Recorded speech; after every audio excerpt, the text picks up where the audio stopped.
Halo pemirsa, Sorotan Dunia Sepekan kembali hadir menemani Anda dengan beragam informasi menarik yang kami hadirkan dari penjuru dunia. Bersama saya Fesi Rahmadi, inilah Sorotan Dunia selengkapnya. Pemirsa, Presiden Prabowo Subianto ini menganugerahkan bintang tanda jasa utama kepada investor asal Amerika Serikat, Ray Dalio. Pemberian tanda kehormatan itu juga dilakukan usai Presiden Prabowo dan juga Ray Dalio makan siang bersama di Istana Negara, Jakarta. Presiden Prabowo Subianto menganugerahkan bintang tanda jasa utama kepada investor asal Amerika Serikat, Ray Dalio. Hal itu diungkap Menteri Koordinator Bidang Perekonomian Airlangga Hartarto. Airlangga menyatakan Presiden Prabowo dan Ray Dalio bertemu untuk membahas berbagai hal, termasuk soal hasil lawatan Presiden Prabowo ke 4 negara beberapa waktu lalu. Usai makan siang bersama, Presiden Prabowo Subianto juga memberikan bintang tanda jasa utama untuk Ray Dalio. Bintang tanda jasa utama merupakan penghargaan bagi sosok yang dianggap berjasa besar dalam bidang tertentu, seperti ilmu pengetahuan, kemanusiaan, hingga kesehatan. Dan sesudah bincang-bincang, Bapak Presiden juga mengundang Ray Dalio untuk makan siang bersama, dan di akhir acara Bapak Presiden memberikan apresiasi kepada Ray Dalio dalam bentuk penganugerahan bintang tanda jasa utama dari Republik Indonesia. Dari Jakarta, Dio Malo, Sinpo TV melaporkan. Selain itu, pemirsa, Presiden Prabowo Subianto juga menerima kunjungan investor sekaligus pengusaha Amerika Serikat, Ray Dalio, dalam sebuah pertemuan terbatas yang berlangsung di Istana Negara, Jakarta pada Selasa siang. Keduanya juga membahas berbagai isu strategis termasuk hasil kunjungan Presiden Prabowo ke markas PBB beberapa waktu lalu, serta perkembangan situasi geopolitik global. Pertemuan terbatas ini turut dihadiri sejumlah menteri, termasuk Menteri Koordinator Bidang Perekonomian Airlangga Hartarto. Airlangga mengungkap diskusi antara Presiden Prabowo dan Ray Dalio mencangkup berbagai isu strategis, mulai dari kunjungan Presiden ke PBB, dinamika geopolitik global, hingga program-program prioritas pemerintahan saat ini. Presiden Prabowo juga menyoroti upaya pemberantasan korupsi yang menjadi salah satu prioritasnya. Presiden juga memaparkan keberhasilan pemerintahannya dalam menyelamatkan sekitar 4 juta hektar lahan sawit dari praktik ilegal. Penertiban juga dilakukan terhadap sektor pertambangan, termasuk batu bara dan mineral tanah jaram. Tadi pagi Bapak Presiden menerima Ray Dalio, dan Pak Ray Dalio dan Bapak Presiden dengan delegasi terbatas membahas berbagai hal yang terkait dengan kunjungan Bapak Presiden ke kemarin UN, ke PBB, kemudian membahas terkait dengan situasi geopolitik global, dan juga Bapak Presiden menjelaskan program-program yang telah dijalankan di dalam 10 sampai 11 bulan kemarin, dan catatan-catatan dari Bapak Presiden yang juga diberikan komentar oleh Ray Dalio adalah pentingnya agar seluruh sukses ataupun kebijakan yang berbeda yang dilakukan Pak Presiden ini untuk selalu disampaikan ke publik dengan cara yang gamblang, dan tentu Bapak Presiden menyampaikan termasuk beberapa hal terkait program-program beliau yang berupaya untuk memberantas korupsi, dan beberapa hal yang terkait dengan kasus di kelapa sawit, di mana beliau juga menyampaikan hampir 4 juta hektar berhasil untuk diselamatkan. Dari Jakarta, Dio Malo, Sinpo TV melaporkan. Pemirsa, juara dunia MotoGP 2025 Marc Marquez menemui Presiden Prabowo Subianto di Istana Kepresidenan Jakarta pada Selasa sore. Marc Marquez juga mengaku sangat senang bisa kembali berkunjung ke Indonesia.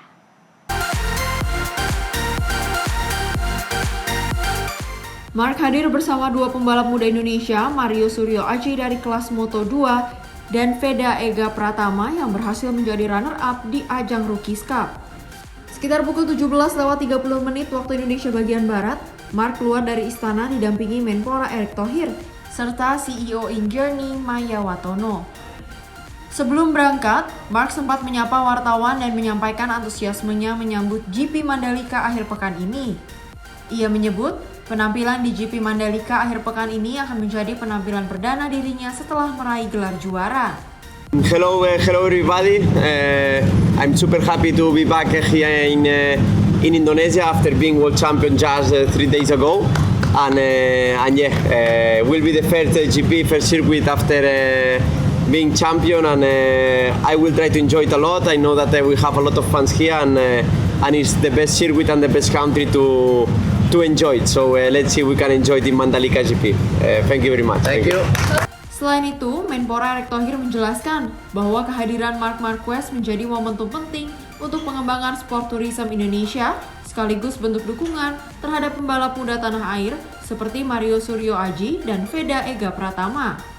Ya, alhamdulillah tadi Bapak Presiden sudah bertemu juara dunia Marc Marquez. Dia menyampaikan Marc kepada Bapak Presiden, ini sebuah kehormatan bisa ketemu Bapak Presiden. Dan kita lihat dia Indonesia dalam membangun sport tourism ini sangat-sangat dibutuhkan ke depan.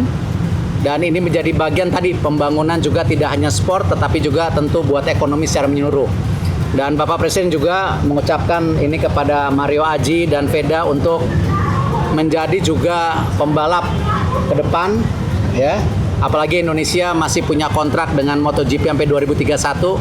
Jadi kesempatan juga tadi tidak hanya menonton melihat, tapi kita melahirkan juga generasi muda ke depan. Sekarang Mario udah di Moto2, Veda akan ke Moto3. Amin gitu. Amin. Jadi ini yang kita harapkan. Terima kasih. Dari kami nanti yang ditugaskan dari Pak Menporanya. Ya, salah satunya memang tadi kan satu sport tourism harus ditingkatkan karena impact-nya tidak hanya untuk olahraga tapi juga ekonomi. Kita bisa lihat di Mandalika sekarang ekonomi impact-nya hampir 4,8 triliun. Tiket juga hampir habis. Ini hal yang positif. Tetapi kami nanti harus menselaraskan bagaimana keinginan Bapak Presiden juga mulai melihat cabur-cabur unggulan tadi. Cabur-cabur unggulan dan juga mendorong banyaknya atlet untuk juga bisa apakah bertanding, apakah training di luar negeri, ya seperti mereka ini trainingnya di Barcelona, di Spanyol. Jadi hal-hal ini yang Presiden harapkan ke depan dan tentu Pak Presiden juga senang mengenai dana pensiun yang kita akan dorong ya buat atlet dan pelatih, tapi tentu ini menjadi kajian dan proses ke depan. Jadi sangat luar biasa. Masih menunggu jadwal beliau karena mungkin teman-teman media tahu pada saat yang bersamaan juga ada hari besar lainnya. Marc Marquez-nya selesai finish, kan belum pernah finish. Ya nanti kita lihat lah, kan kadang-kadang kalau MotoGP ini yang dilihat actionnya, tapi kan kadang-kadang action itu sesuatu yang ya kita tidak mau bicara hal yang kurang baik lah, ya. Kita tahu Marc Marquez sendiri berapa kali jatuh di sana. Nah, justru ini menjadi tantangan juga dan saya yakin tadi disampaikan Mandalika salah satu juga sirkuit yang tadi saya juga ketemu Valentino Rossi tadi saya ketemu juga sama. Ya bilang Mandalika ini bagus dan tapi cukup challenging buat para pembalap. Jadi ya ini memang segmen sendiri buat para pembalap itu. Cukup ya? Masih? Dari Jakarta, Dio Malau, Simpo TV melaporkan. Informasi lainnya, pemirsa, pameran kekuatan militer Cina semakin nyata. Angkatan Laut Tentara Pembebas Rakyat ini menunjukkan kapal induk terbaru mereka, Fujian. Pada Senin 22 September 2025, sejumlah pesawat tempur juga melakukan uji lepas landas dan pendaratan di atas kapal tersebut. Angkatan Laut Tentara Pembebas Rakyat Cina memamerkan kekuatan kapal induk terbaru Fujian pada Senin 22 September 2025. Rekaman memperlihatkan kru Angkatan Laut mempersiapkan pesawat Chongqing 600, pesawat tempur siluman C-35 dan jet tempur C-15T untuk lepas landas. Pesawat tersebut melakukan penerbangan dan mendarat sempurna di atas kapal induk Fujian. Media resmi Cina menyebut uji ini menggunakan teknologi katapult elektromagnetik dan sistem pendaratan revolusioner. Fujian yang berkode Type 003 akan menjadi kapal induk operasional ketiga, setelah Liaoning Type 001 dan Shandong Type 001A. Tim redaksi Sinpo TV melaporkan.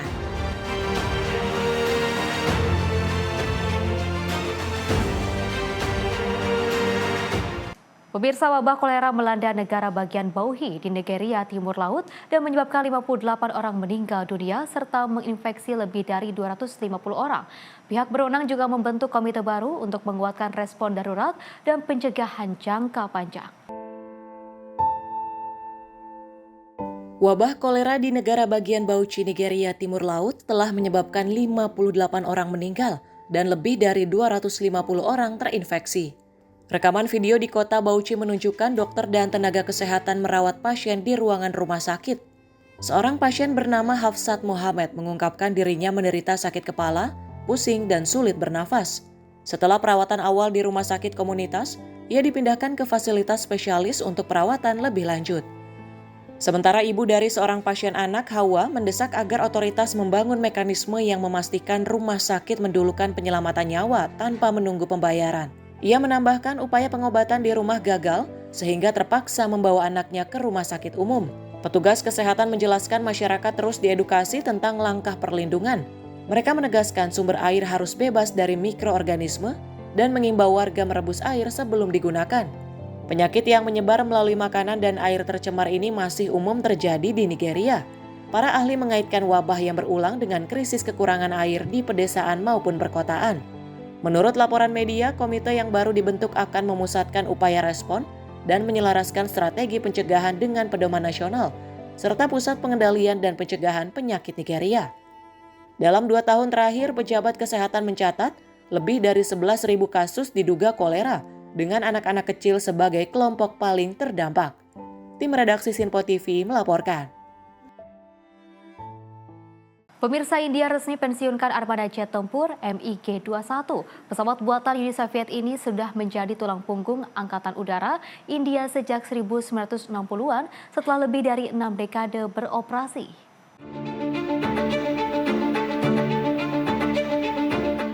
Upacara perpisahan digelar di Pangkalan Udara Chandigarh, India Utara.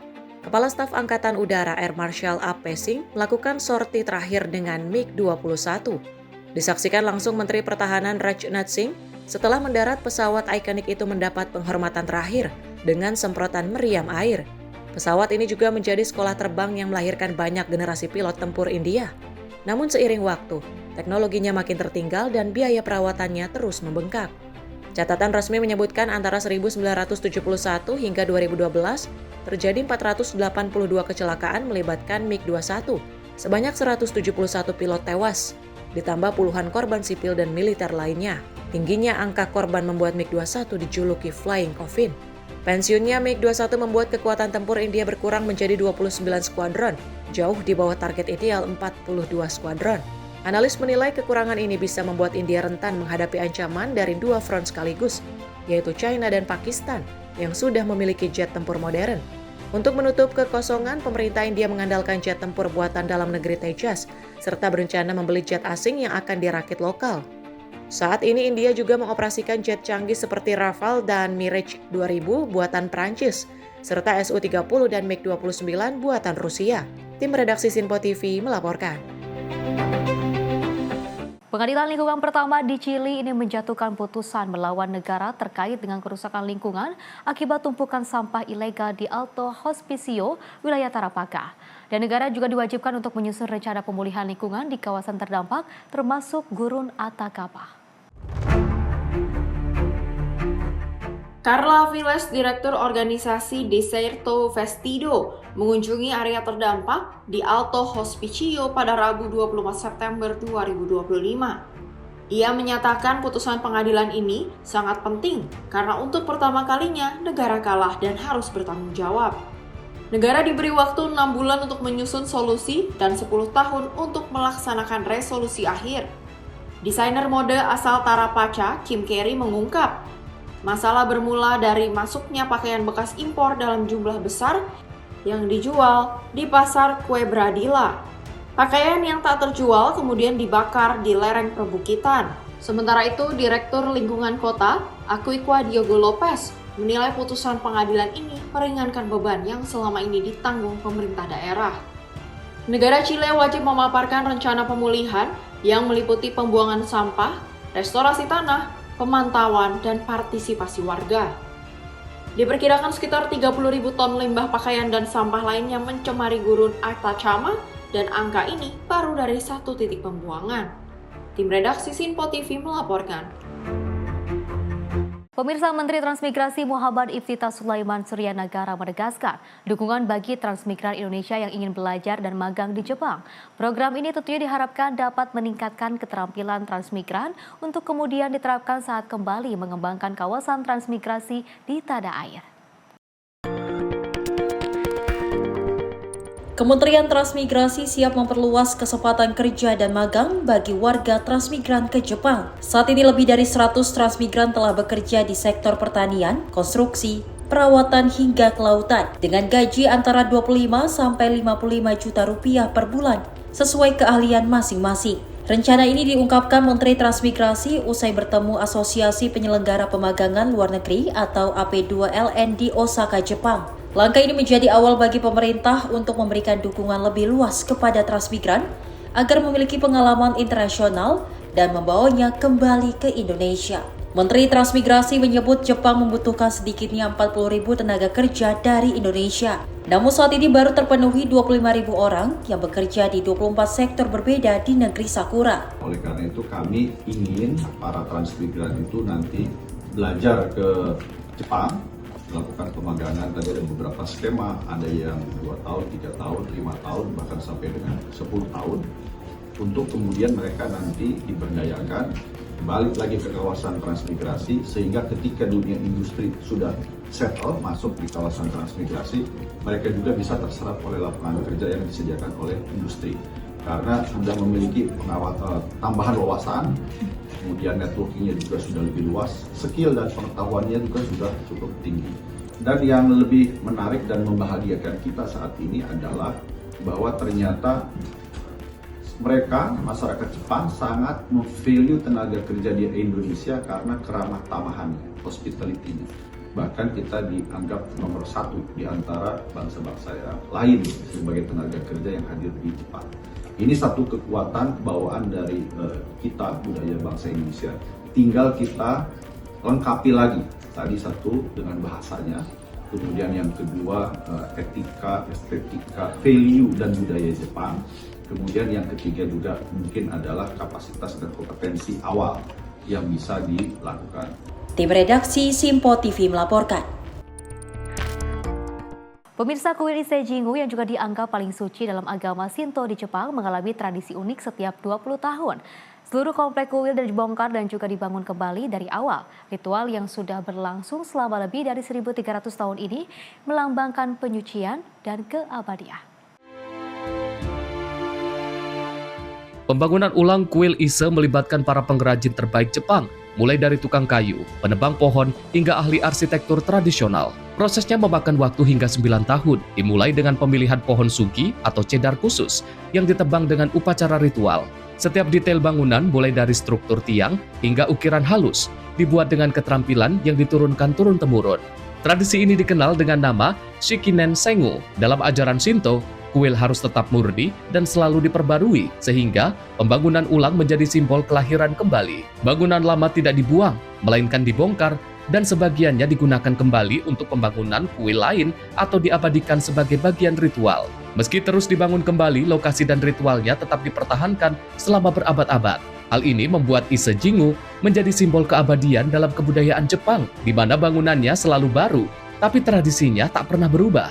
Pembangunan ulang ini juga menjadi panggung untuk mewariskan ilmu dan keterampilan tradisional dari satu generasi pengrajin ke generasi berikutnya. Dengan cara ini, seni membangun kuil, teknik pertukangan, dan nilai ritual yang sudah berusia ratusan tahun tetap hidup hingga kini. Setiap upacara peresmian kuil baru dihadiri ratusan ribu peziarah, termasuk keluarga kerajaan Jepang. Kuil ini didedikasikan untuk Dewi Matahari Amaterasu yang dianggap sebagai nenek moyang Imperial Jepang, sehingga Ise Jingu memiliki makna bukan hanya religius, tetapi juga nasional. Bagi banyak orang Jepang, Ise Jingu adalah wujud hubungan abadi antara manusia, alam, dan para dewa.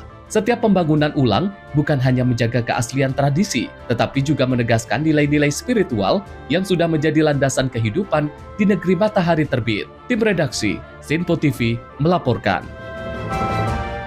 Pemirsa, PM Australia sambut rencana damai Amerika Serikat untuk Gaza. Informasinya usai jeda berikut ini.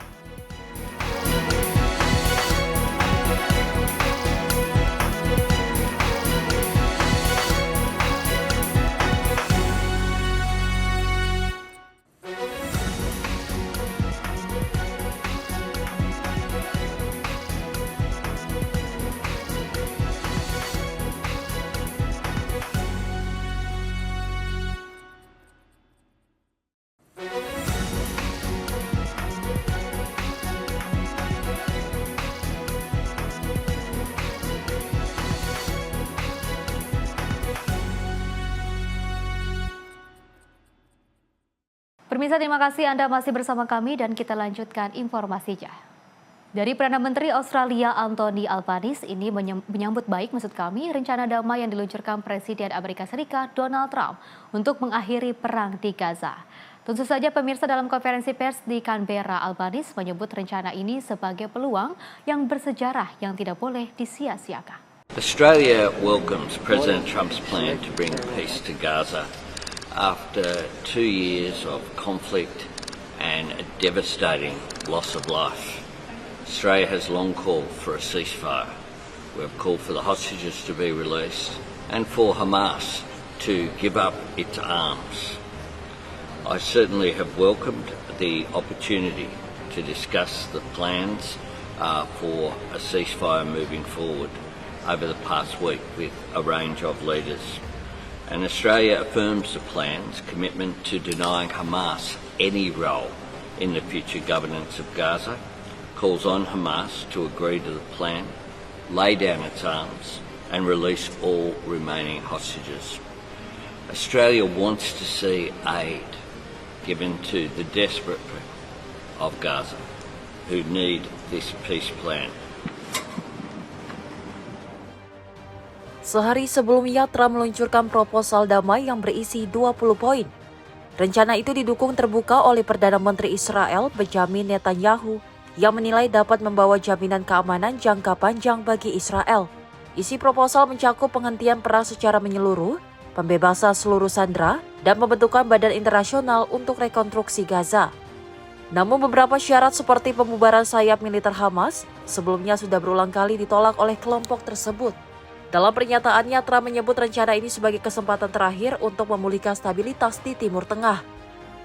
Ia menegaskan Amerika Serikat siap memberikan jaminan keamanan bagi Israel, sekaligus menawarkan paket bantuan ekonomi internasional untuk wilayah Palestina. Albanese menyatakan Australia konsisten mendukung solusi dua negara sebagai dasar diplomasi, serta siap bekerja sama dengan mitra regional dan PBB untuk memastikan proses damai terlaksana.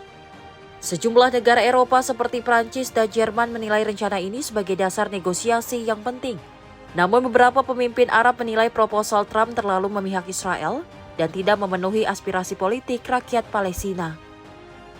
Tim redaksi Sinpo TV melaporkan. Sebagai pasukan Garda Nasional yang juga diterjunkan di Washington DC, kini terlihat membawa senjata api. Langkah ini dipandang sebagai eskalasi pengerahan yang juga diperintahkan oleh Presiden Donald Trump dalam upaya menangani kejahatan di ibu kota.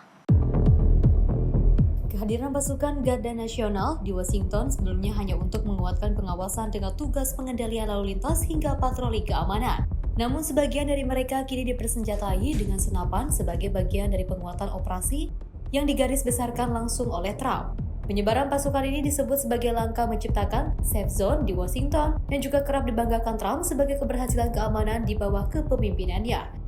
Sejak dimulai pada 7 Agustus, lebih dari 1.700 orang dilaporkan telah ditangkap di seluruh wilayah ibu kota. Meski demikian, langkah ini mengundang kritik dari pihak Demokrat dan aktivis hak sipil yang menilai penggunaan pasukan bersenjata di ibu kota sebagai peningkatan militerisasi yang juga berlebihan. Mereka menyorot bahwa angka kejahatan kekerasan di Washington sebenarnya sudah menurun di bidang puncak masa pandemi. Bagi Trump, penyebaran pasukan bersenjata di Washington tidak hanya menjadi tindakan keamanan, tetapi juga simbol politik untuk menegaskan citranya sebagai pemimpin yang tegas. Tim redaksi Simpo TV melaporkan. Pemirsa, dari Menteri Pertahanan Safri Samsudin bersama dengan Panglima TNI Jenderal Agus Subianto menerima 44 kadet Universitas Pertahanan asal Palestina di kantor Kemhan Jakarta. Kehadiran para kadet ini diharapkan dapat memperkuat hubungan Indonesia dan Palestina serta melahirkan calon pemimpin masa depan. Menteri Pertahanan Safri Samsudin bersama Panglima TNI Jenderal Agus Subianto menerima 44 kadet Universitas Pertahanan asal Palestina di kantor Kemhan Jakarta pada Jumat 26 September 2025 sore. Para kadet terdiri dari 16 perempuan dan 28 laki-laki yang berasal dari Angkatan 5 dan 6. Mereka telah menempuh pendidikan di Unhan sejak 2024. Dan pada kesempatan ini tampil mengenakan seragam putih khas kadet Unhan. Kegiatan ini turut dihadiri Duta Besar Palestina untuk Indonesia, Suhair Al-Sun, dan dibuka dengan menyanyikan lagu kebangsaan Indonesia dan Palestina di hadapan para kadet. Menhan menyampaikan bahwa Palestina tidak berjuang sendiri. Negara-negara di dunia juga tengah memperjuangkan kemerdekaan Palestina termasuk Indonesia.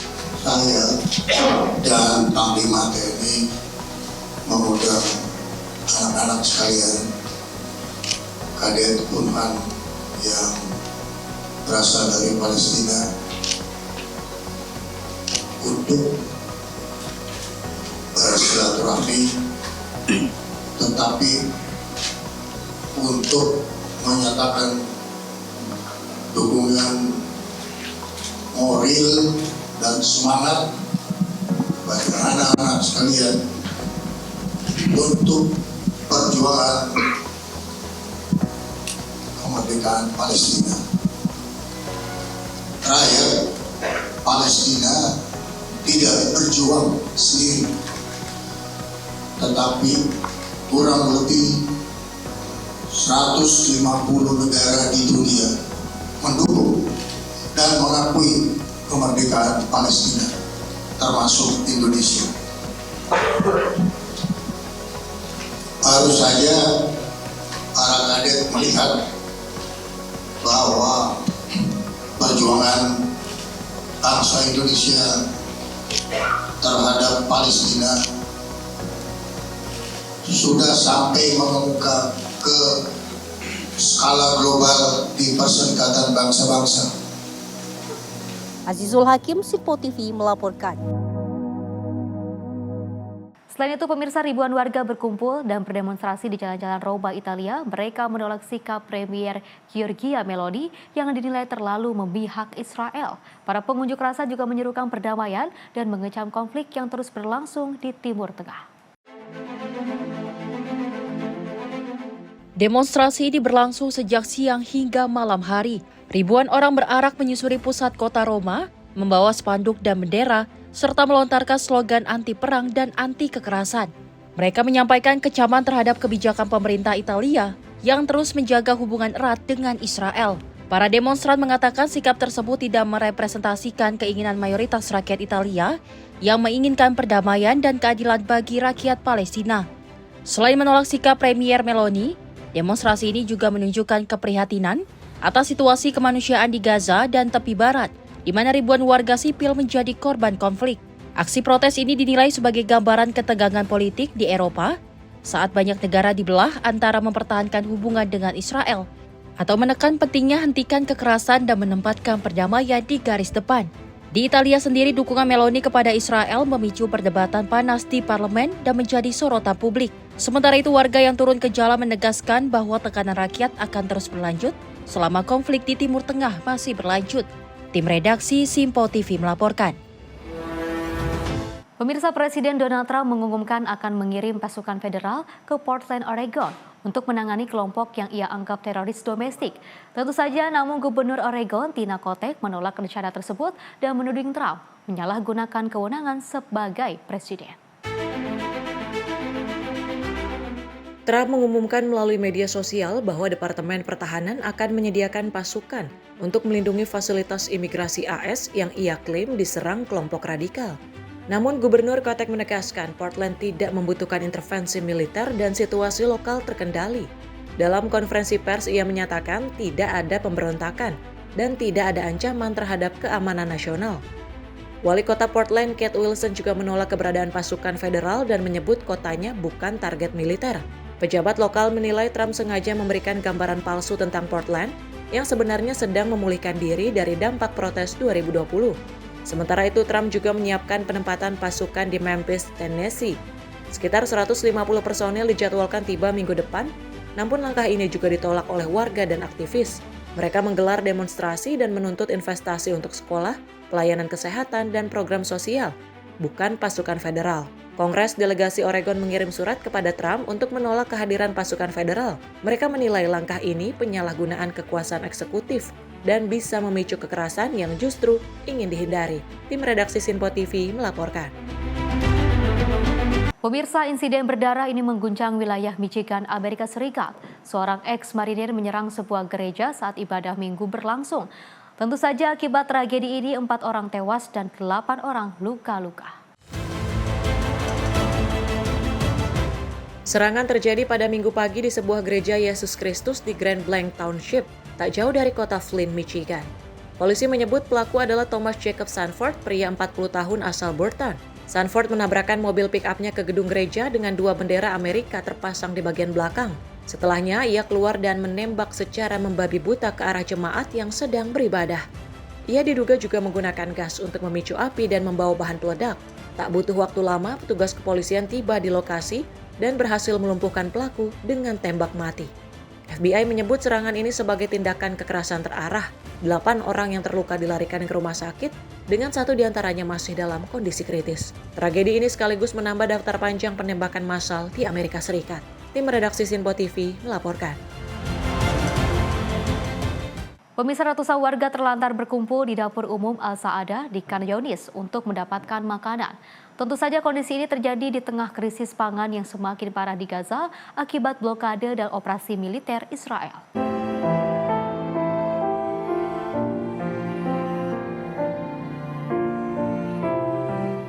Ratusan pengungsi berkumpul di depan dapur umum Al-Saada di Khan Younis pada Kamis 25 September 2025 untuk mengantri makanan gratis. Gambar menunjukkan para perempuan, anak-anak, dan lansia mengantri sambil membawa piring, sementara relawan di dalam dapur memasak untuk memenuhi kebutuhan warga. Pemilik dapur Saad Abdin menyatakan setiap hari sekitar 20.000 orang mendapat manfaat dari dapur amal ini. Ia memperingatkan keluarga-keluarga terancam malnutrisi karena makanan bergizi seperti daging, ikan, dan telur tidak lagi tersedia akibat pembatasan Israel atas pasokan ke Gaza. Warga mengaku terkadang hanya mendapat 1 atau 2 porsi makanan, namun tak jarang pulang tanpa apa-apa.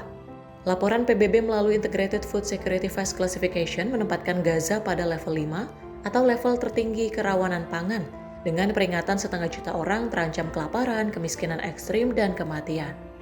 Pada 16 September 2025, Perdana Menteri Israel Benjamin Netanyahu mengumumkan operasi darat berskala besar di Gaza City. Juru bicara IDF, Avichai Adrai, menyebut kota itu sebagai zona tempur berbahaya dan meminta warga segera mengungsi ke arah selatan. Tim redaksi Sinpo TV melaporkan.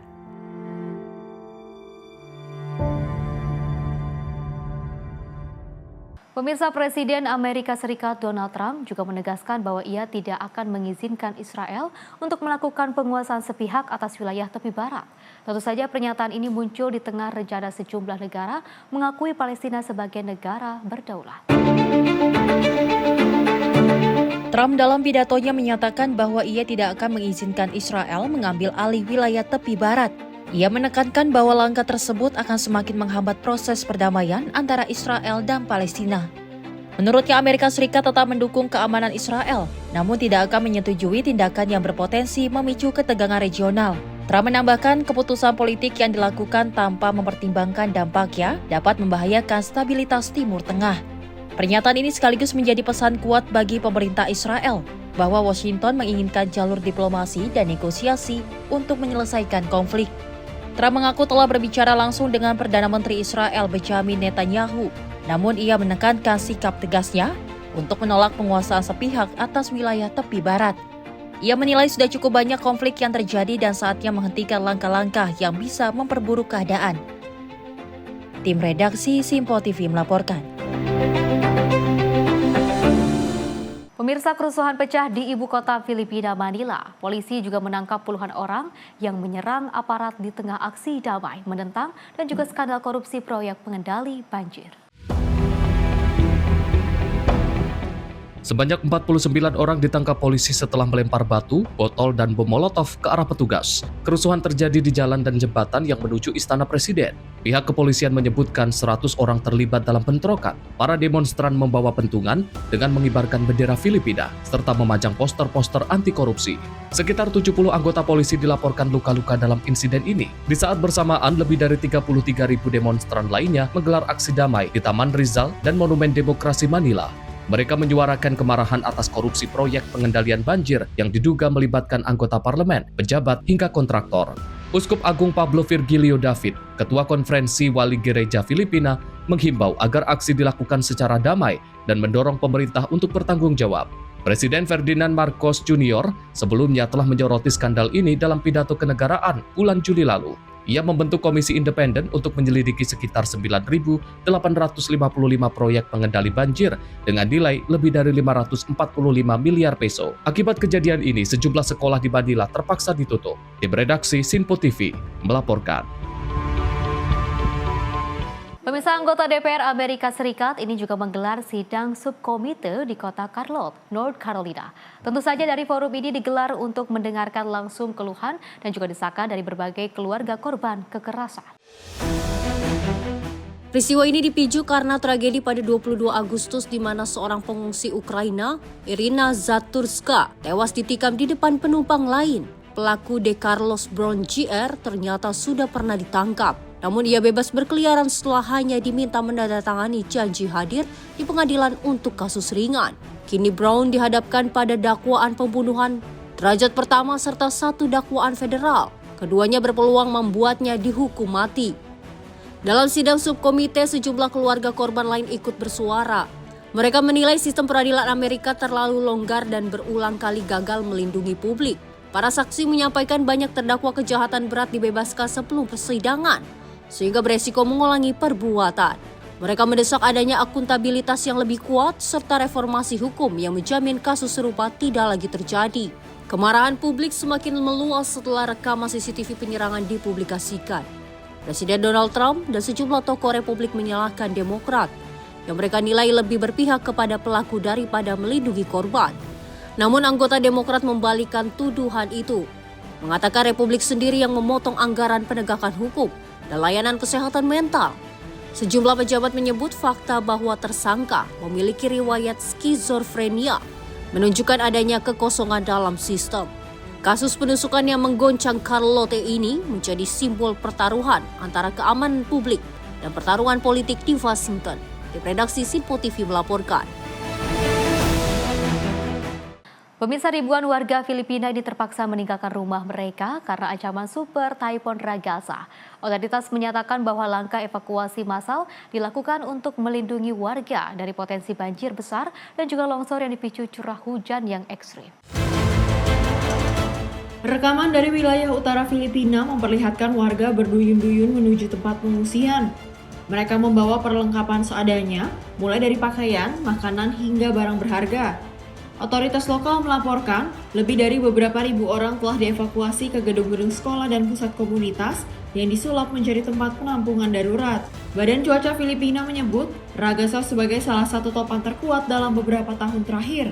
Dengan kecepatan angin yang dapat melampaui 200 km per jam, topan ini beresiko memicu tanah longsor di daerah pegunungan serta banjir luas di kawasan pesisir.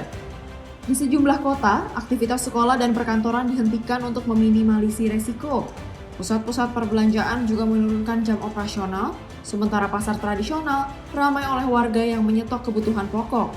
Petugas penyelamat dan relawan telah disiagakan, lengkap dengan peralatan darurat untuk penyelamatan dan evakuasi lanjutan. Hingga saat ini belum ada laporan korban jiwa, namun sejumlah pakar cuaca mengingatkan dampak terburuk dari Super Typhoon Ragasa baru akan terlihat setelah topan ini mendarat sepenuhnya. Tim redaksi Sinpo TV melaporkan. Pemirsa, gempa 6,9 skala Richter guncang Filipina, 69 orang tewas. Informasinya usai jeda berikut ini.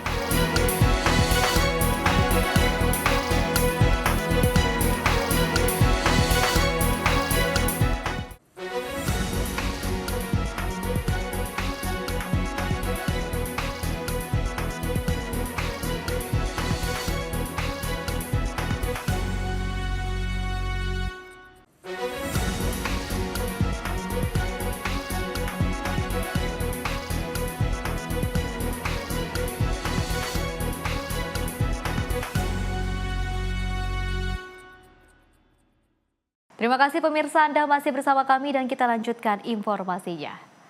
Pemirsa, gempa bumi berkekuatan 6,9 skala Richter ini mengguncang Filipina Tengah pada Selasa 30 September 2025, 69 orang dilaporkan tewas.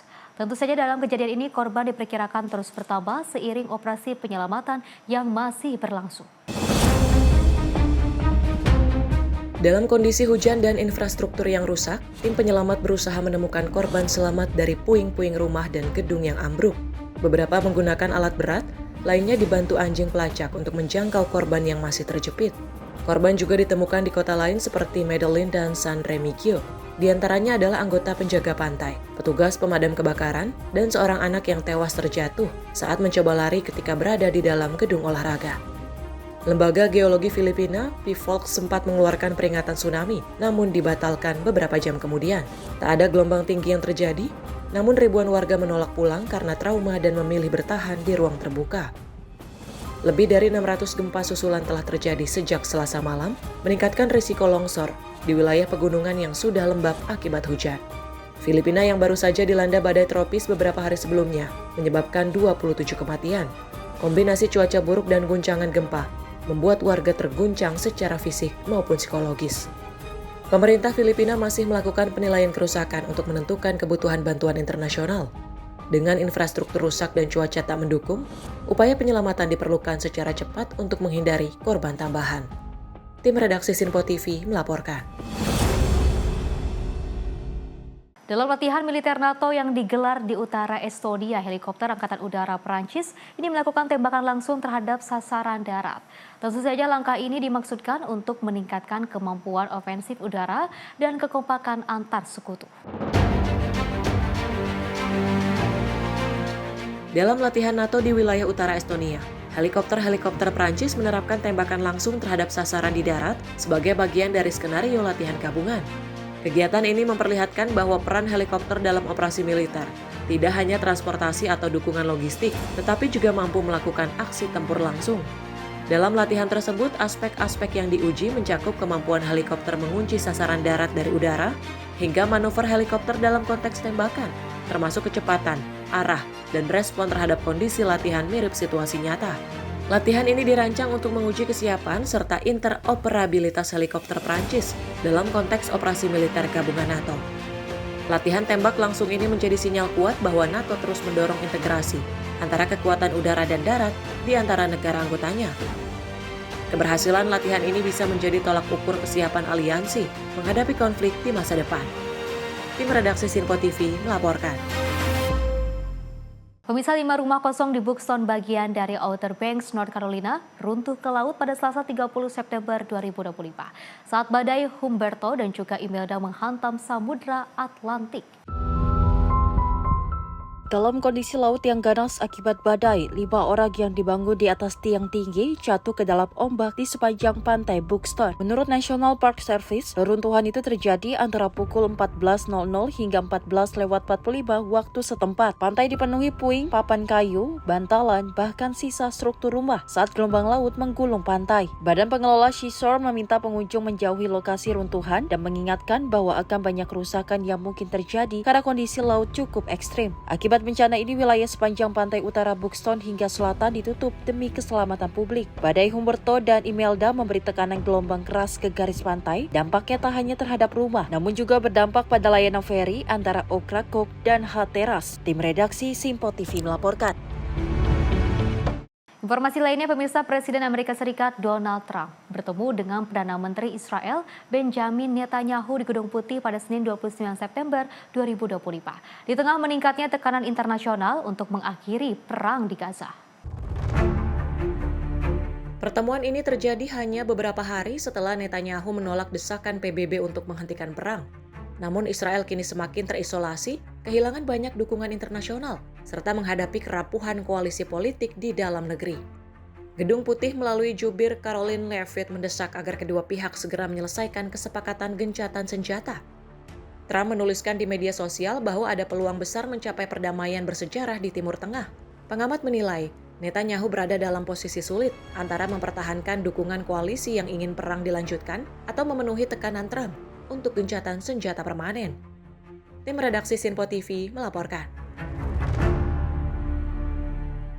Dalam kunjungan resminya ke Belanda, tentu saja dari Presiden Prabowo Subianto, ini disambut oleh Raja Willem-Alexander dan juga Ratu Maxima di Istana Huis-ten-Bosch, Den Haag. Pertemuan ini menjadi bagian dari penting agenda kerja Presiden Prabowo Subianto untuk memperkuat hubungan bilateral kedua negara.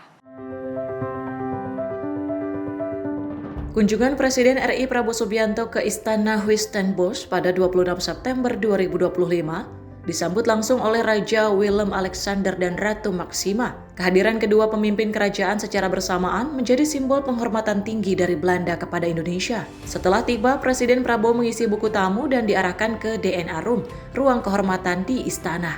Di sana, ia menerima sambutan hangat dari Raja dan Ratu yang mencerminkan kedekatan hubungan kedua negara. Pertemuan dilanjutkan dengan sesi foto resmi dan diskusi hangat mengenai penguatan kerjasama bilateral di berbagai bidang strategis. Kesamaan latar belakang militer antara Presiden Prabowo dan Raja Willem-Alexander turut menambah keakraban dalam pertemuan tersebut. Kunjungan ini menjadi simbol kuat dari komitmen kedua negara untuk mempererat persahabatan dan membuka peluang kerjasama di masa depan. Tim redaksi Sinpo TV melaporkan. Pemirsa, Presiden Prabowo Subianto ataupun Presiden RI mengumumkan kesepakatan pengembalian puluhan ribu artefak bersejarah dari Belanda.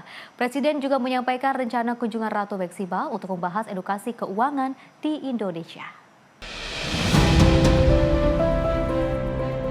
Presiden Prabowo Subianto mengumumkan hasil penting dari kunjungannya ke Belanda, yaitu kesepakatan pengembalian puluhan ribu artefak bersejarah milik Indonesia.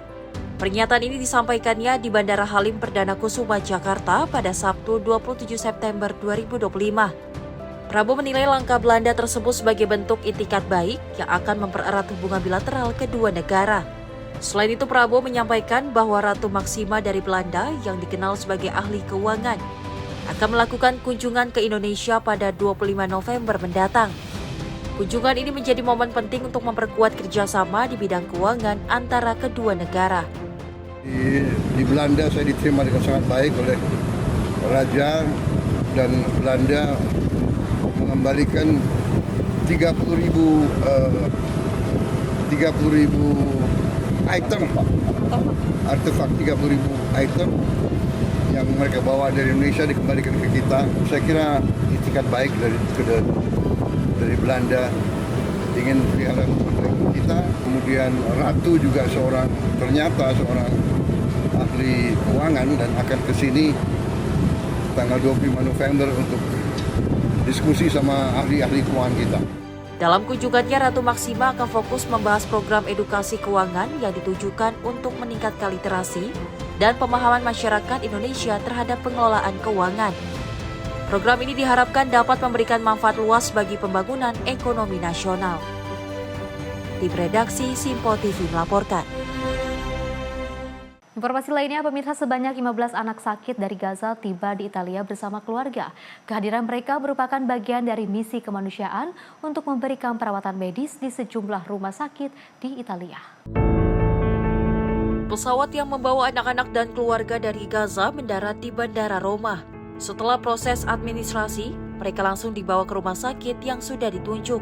Otoritas Italia menyebut langkah ini sebagai upaya konkret untuk membantu korban sipil yang paling rentan dari konflik di Gaza. Anak-anak tersebut menderita berbagai penyakit kronis dan kondisi medis serius yang tidak dapat ditangani di Gaza akibat fasilitas kesehatan yang rusak. Mereka akan ditempatkan di berbagai rumah sakit anak di Italia dengan paket perawatan penuh termasuk rehabilitasi dan pendampingan psikologis. Pemerintah Italia bekerja sama dengan organisasi kemanusiaan dan Badan PBB untuk menyelenggarakan evakuasi ini. Menurut Kementerian Kesehatan Italia, program bantuan akan dilanjutkan dengan rencana menerima gelombang berikutnya dalam beberapa minggu ke depan.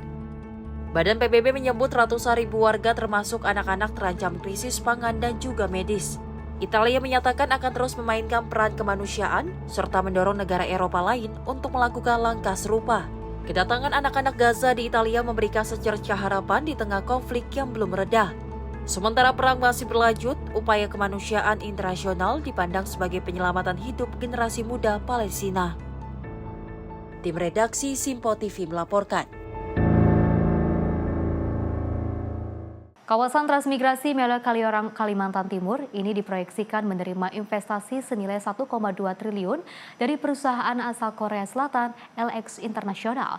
Menteri Transmigrasi Muhammad Iftithah Sulaiman Suryanagara tentunya akan memastikan bahwa penanaman modal asing ini dapat memberikan manfaat langsung bagi masyarakat lokal.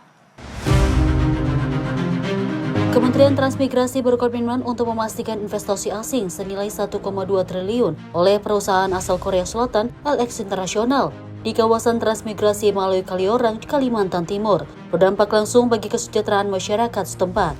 Menteri Transmigrasi Muhammad Iftithah Sulaiman Suryanagara mengatakan, upaya tersebut sejalan dengan arahan Presiden Prabowo Subianto agar masyarakat menjadi penerima manfaat utama dari setiap investasi di daerah. Ia menyampaikan bahwa perusahaan asal Korea Selatan tersebut tertarik dengan potensi sumber daya alam yang tersedia di area transmigrasi tersebut, mulai dari kelapa sawit hingga batu bara. Dalam merealisasikan penanaman modal di kawasan transmigrasi, Iftithah menyatakan terdapat 3 prinsip utama yang harus dikedepankan dalam pemanfaatan lahan transmigrasi, yaitu mengoptimalkan penyerapan tenaga kerja dari masyarakat transmigran dan warga sekitar, pemberdayaan masyarakat agar ikut berkembang bersama investasi, serta adanya sistem bagi hasil atau profit sharing yang tidak hanya menguntungkan perusahaan, tetapi juga masyarakat dan negara melalui penerimaan negara bukan pajak atau PNBP. Kawasan transmigrasi Melo Kaliorang, Kalimantan Timur. Kemudian senilai 1,2 triliun rupiah.